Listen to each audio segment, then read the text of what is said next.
Mesa de debates. Oferecimento Unimed, 45 anos. Cuidar de você sempre foi o plano. Premium FM, sintonizada no seu bom gosto.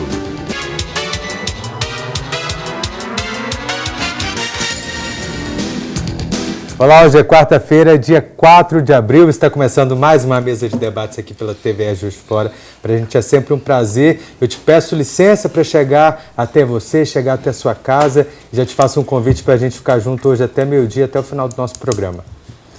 A gente conversa hoje sobre o curso técnico de cuidador de idosos do Colégio Pio XII, que está com matrículas abertas, e falaremos também sobre o Dia Nacional do Parkinsoniano. Apresento agora os debatedores do nosso programa de hoje. A gente recebe a coordenadora-geral do Grupo Circom, doutora Jane Aragão. Bom dia. Muito obrigada pela coordenadora, tá joia, valeu. Bom dia a todos, bom dia nossos telespectadores. Muito obrigada aí da gente poder estar com essa audiência tão boa. Parabéns para você, Caio. Obrigado. Bom dia, Erics, bom dia, Cristina. Bom dia, doutor, tudo bem? Então, nós vamos falar de uma doença aí que está pegando todo mundo, com certeza, né? Exatamente. Que bom. Aqui, mas eu queria dar um recadinho. Então, você aí que está querendo ser rico e próspero, vai fazer o ciclo da prosperidade no colégio, tá vendo? Vai fazer o ciclo da prosperidade no Hotel Victory. Você vai gostar. E nesse fim de semana, vai passar um fim de semana no Victory maravilhoso, estudando sobre a prosperidade da Seitianoye. Afinal de contas, Caio, eu entrei na Seitianoye para ser próspera. E aí a gente quer ser próspera, com certeza. Ou já é, né? Vai depender de você. Vai depender de você aí, a sua mente, para você próspero. Próspero não é aquele que tem dinheiro, é aquele que sabe viver, com certeza. Vamos lá? Bom dia, muito obrigada. Dá um exemplo, uma boa mesa para todo mundo, com né? Certeza, com certeza. Obrigada, Cláudia. Bom dia, Erickson, tudo bem? Bom dia, Caio. Bom dia, doutora Jane. Prosperidade, realmente, né? Não é ter dinheiro, é ser feliz. Parabéns pela sua fala, porque realmente é estimulante. E vai ser nesse final de semana no Serrano. Então, com certeza. Vale a pena. Doutor Tiago, bom dia. Cristina, bom dia. Apresento agora os convidados do nosso programa de hoje. A gente recebe a coordenadora do curso de cuidador de idosos, Cristina Domingos. Bom dia. Bom dia, tudo bem? Obrigada mais uma vez pelo convite, né? A gente que agradece a sua participação. Obrigada. A gente também recebe o neurologista Tiago Cardoso Vale. Bom dia. Bom dia, muito obrigado pelo convite. A gente que agradece. O aumento da expectativa de vida e o envelhecimento da população já é uma realidade brasileira. Segundo o IBGE, o Brasil já ultrapassou 23 milhões de idosos e esse número tende a crescer. A expectativa é que em 2050 o número de idosos no mundo ultrapasse o número de crianças de até 15 anos. Infelizmente, nem todos os idosos envelhecem de forma saudável e é por isso que muitas vezes eles precisam de um profissional que ajude nos cuidados. E é por isso que o Colégio Pio XII já tem um curso que é tradicional. Tem formado muitas pessoas, né? Que é o curso de cuidador de idosos. Além de vários outros, né? Mas esse especial tem sido muito visado por causa disso mesmo, do aumento da expectativa de vida, do envelhecimento da população. Poderia falar um pouquinho mais sobre esse curso para a gente? Então, o curso do Colégio Pio XII, né? Nós já estamos no mercado, já deve ter uns 7 anos, né, doutora Jane? 7 anos. É a mentora, né? E, na verdade, o curso é para capacitar, né? Quem deseja ser cuidador, porque antigamente a pessoa não era contratada como cuidador, era acompanhante. E hoje em dia as famílias estão buscando mais pessoas capacitadas de como cuidar do idoso, como pegar esse idoso, alimentação do idoso. Às vezes nem sempre a própria família, ela, quando tem um idoso, né, dentro da família, filhos, netos, eles não sabem cuidar desse idoso, então eles precisam de um profissional capacitado que, além de aprender todos os cuidados que tem com esse idoso, que é um cuidado diferenciado, é um paciente, mas é um cuidado diferenciado, e que tem um certificado em mãos para poder estar cuidando desse idoso. Tá? E o nosso cuidador de idosos, ele pode trabalhar tanto em instituição de longa permanência, quanto em hospitais, né? E por aí vai.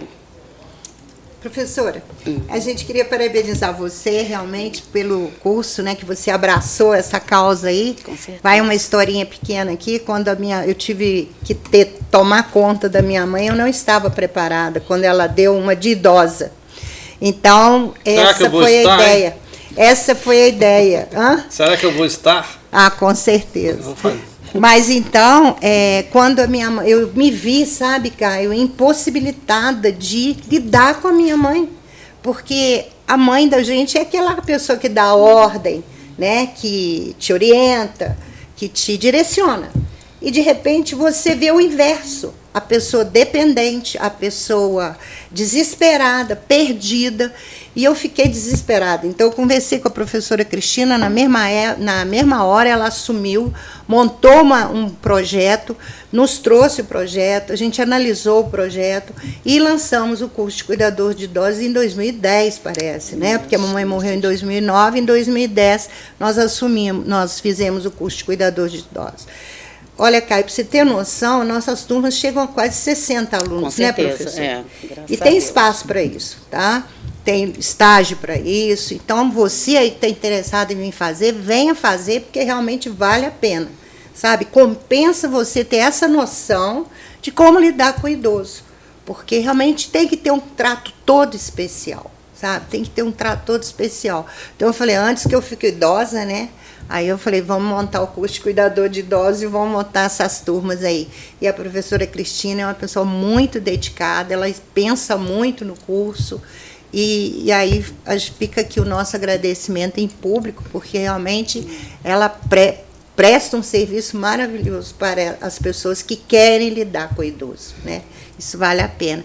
Mas, Cristina, eu queria saber de você a satisfação dos alunos quando eles pegam aquele certificado e veem-se autorizados, competentes para poder fazer esse trabalho fora da escola. Então, na verdade, todos os cursos que, né, os alunos que foram formados no Colégio Pio XII, né, no curso de cuidador, eu tenho um grupo de todos, né, de todas as turmas. Então, assim, é muito gratificante a gente ver que eles falam para mim, professor, já estou trabalhando, olha, tira uma dúvida, eu estou cuidando de um idoso que ele está assim, ele está assado, e a gente acaba conversando, trocando, né, novas informações. Então, isso é gratificante. A gente vê que realmente eles saem do curso, caem no mercado de trabalho e eles colocam em prática tudo que foi, né, passado para eles durante no decorrer do curso.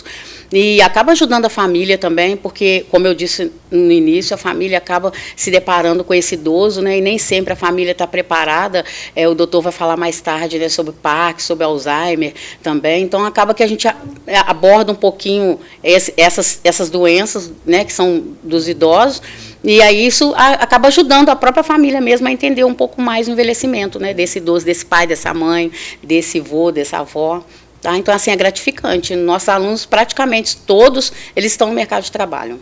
É um curso muito interessante, né, Cristina? Porque é um curso de capacitação profissional. Com certeza. A pessoa ela pode ter aí um nível de escolaridade básica, ela não precisa ter o ensino médio, conforme os cursos técnicos exigem, e nem chega a ser uma graduação onde que teria que prestar um processo seletivo. Então, quer dizer, qualquer pessoa, em qualquer idade, ela pode estar fazendo esse curso. E até de nível superior. Nós tivemos, hoje em dia nós temos um aluno que ele é dentista formado e ele é especialista em idosos e hoje em dia ele está fazendo técnico de enfermagem, ele é dentista, ele fez cuidador de idosos. Fisioterapeuta, que às vezes quer fazer especialização em idosos, eles fazem curso de cuidador de idosos para poder, né, tá aprendendo coisas novas, né? Qual que é a programação do curso? Assim, vocês ensinam primeiros socorros? Primeiros socorros. Aí eu falo um pouquinho de Alzheimer, tem um profissional que fala do mal de Alzheimer, de Parkinson. Tem um fisioterapeuta que ensina como, né, pegar esse idoso, porque nem sempre as pessoas sabem pegar um idoso, pega de qualquer jeito e causando hematomas, causando ferimentos na pele, banho de leito, né, a parte de alimentação também, tem uma nutricionista que aborda isso, porque o idoso, quando ele envelhece, né, a pessoa idosa, muda a alimentação, não vai dar um hambúrguer, não vai dar um arroz com feijão, tem que mudar toda a alimentação, então a gente aborda isso, a gente aborda muita coisa mesmo, primeiro socorro, que às vezes o idoso tem uma queda, o idoso é propenso a cair, e aí a própria família não sabe como tirar esse idoso do chão e, às vezes, deixa fio no chão, tapete no chão. A gente fala dessa parte da segurança do idoso também. Tá? Tanto para o idoso acamado, quanto para o idoso que também está deambulando, né? Que tá bem e precisa de um cuidador para ficar com ele ali no dia a dia. De repente, ele não pode sair na rua sozinho, e aí esse cuidador está ali junto com ele, né? Mora. A gente tem muito cuidador que mora com esse idoso, que às vezes a família toda trabalha longe, Rio, São Paulo, né? Brasília, e aí esse idoso quer ficar aqui em Juiz de Fora, e aí acaba a família contratando esse cuidador para permanecer junto desse idoso aqui em Juiz de Fora. Eu sugiro até esse termo cuidador, doutora Jane, porque eu acho que hoje não é só o idoso que precisa de cuidados, né? Então, se a gente abrir um pouco mais, o doutor vai falar aqui sobre o doente de Parkinson, que possivelmente, na sua grande maioria, seja idosos, né? Mas a gente entende que também tem pessoas novas e que vão precisar de cuidado, não é isso? Com certeza. Com certeza. A gente, um caso, o senhor vai... Daqui a pouquinho? Tá bom. A gente vai para o primeiro... Eu que agradeço sempre. A gente vai para o primeiro intervalo do nosso programa de hoje, mas já voltamos com a mesa de debates aqui pela TV Juiz de Fora. Um minuto só.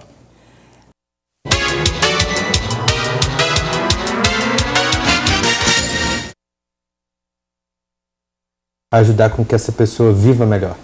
Sim, interessante a pergunta e gostaria de aproveitar a oportunidade de parabenizar aí, né, a Cristina pelo esse curso de capacitação, né, eu acho que isso é extremamente importante, essas iniciativas hoje em dia, né, a gente está vendo esse envelhecimento aí exponencial, né, da população em geral, então quanto mais cursos de capacitação, né, do cuidador é extremamente importante, né. Com certeza. E além desses cuidados físicos, né, e de ser capacitado para atuar em situações de urgência, né, como, né, um engasgo, como por exemplo uma PCR, né, saber os passos, né, importantes nisso. Além desses, né, cuidados urgenciais, né, de emergentes aí do cuidado no paciente com idoso, é importante também ter esses cuidados físicos e mentais, sem dúvida, né? Esses pacientes têm uma prevalência muito grande de depressão, né? de outras doenças mentais também associadas. Então, se o cuidador também for capacitado nesse aspecto, né, de prestar algum atendimento, né, na esfera mental também, seria interessante. Cristina, você não tem nenhuma curiosidade sobre Parkinson, não? Eu gosto de provocar a Cristina, que a Cristina é uma grande educadora. E, sobretudo, aquele grande educador, né, o verdadeiro mestre é aquele que aprende a aprender. Ela é muito sedenta de informação. No intervalo, ela fez uma pergunta aqui para o doutor, que eu falei, não responde, doutor, responde só na hora que estiver no ar. Qual que é a pergunta, tia? Então, a minha pergunta para o doutor, né, eu gostaria de saber, assim, o Parkinson, geralmente quando o idoso, ele tem um Parkinson, e ele vem com mal de Alzheimer, né, e com a... Ai, gente, esqueci outra palavra que eu falei antes, né? E aí ele vem junto. Eu queria saber se o Alzheimer anda junto com o Parkinson, tá? Bom, primeiro são duas doenças diferentes, né? Hoje a gente comemora o Dia Nacional, né, do Parkinsoniano, né, que é o nome que a gente dá ao paciente com doença de Parkinson, né? A doença de Parkinson hoje, ela tem, a Organização Mundial de Saúde, ela estima uma prevalência em torno de 1% na população acima de 60 anos. Aqui no Brasil a gente tem em torno de uns 400 a 450 mil pacientes com doença de Parkinson. Tá? A doença de Parkinson, essencialmente, ela apresenta sintomas motores, né? Então o paciente ele apresenta um tremor, que geralmente é um tremor de repouso, com o membro, né, em repouso, ele treme, geralmente é um tremor bem assimétrico, um lado treme mais do que o outro. E associado a esse tremor, você tem também uma lentidão do movimento, né? Uma lentidão, uma diminuição da amplitude e da velocidade dos movimentos corporais voluntários, né, como um todo. E associado a isso também pode haver a presença de rigidez, o membro fica mais rígido, né? Perde essa elasticidade, né? Então ele fica bem rígido e endurecido, com tônus aumentado do músculo, sabe? Esses três comemorativos são os que a gente mais encontra aí nos pacientes com doença de Parkinson. Agora, existem também sintomas não motores da doença de Parkinson, né? E aí isso tem sido estudado cada vez mais, e a gente tem observado que esses pacientes desenvolvem, né, uma gama de sintomas não motores também, como constipação intestinal, depressão, tá? Cialorreia, dificuldade para engolir, né, salivação excessiva, né, sudorese excessiva, distúrbios de regulação de pressão, né, então existem diversos outros sintomas não motores. Dentre esses sintomas não motores vêm os sintomas cognitivos, né, dificuldades cognitivas, de memória e de outras esferas dentro da cognição. Tá? Esses sintomas cognitivos na doença de Parkinson, eles são em fase mais tardia da doença. geralmente em pacientes com mais de 10 anos de doença de Parkinson, certo? Quando esses sintomas aparecem bem no início, né, num paciente com parkinsonismo, a gente pensa em até outras causas e não propriamente na doença de Parkinson, certo?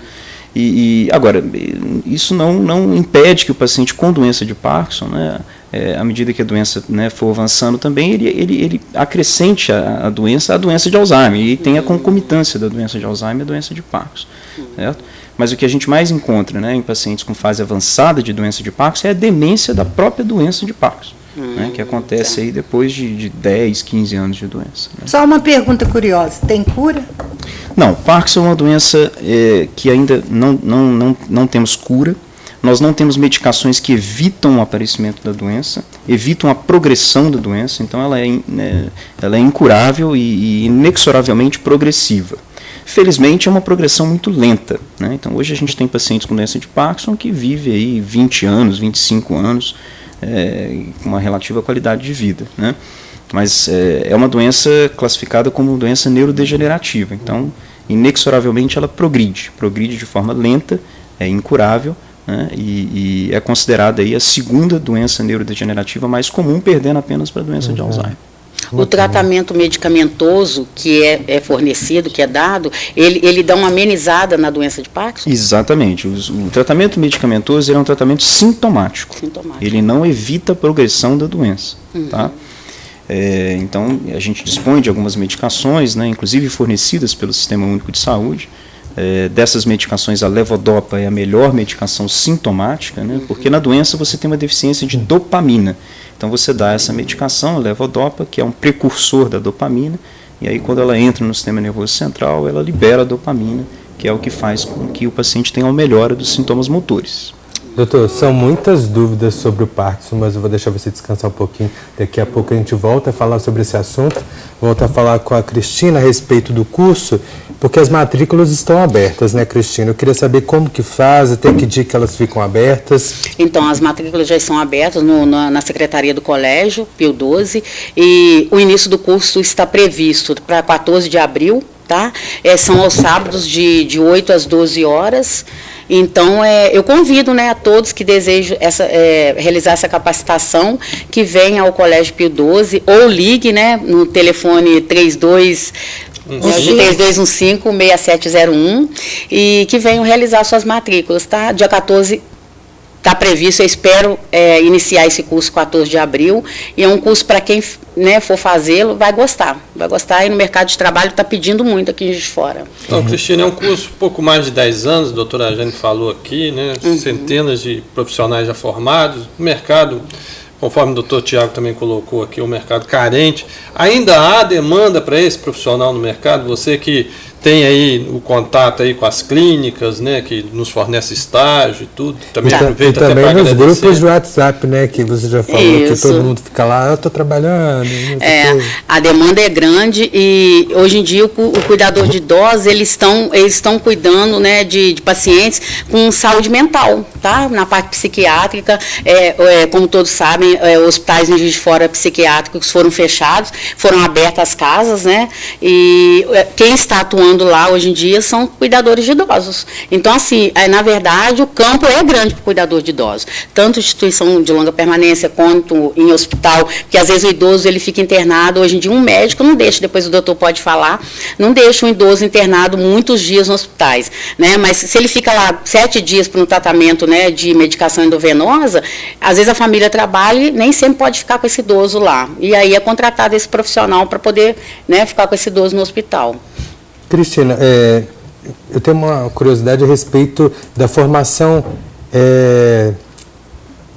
dos profissionais que fazem o curso de cuidador de idosos, formação ética, porque os idosos muitas vezes eles ficam sozinhos com os cuidadores dormem na casa, adentram aquele ambiente, né? E eles podem estar mais vulneráveis por causa de algum problema físico ou mental.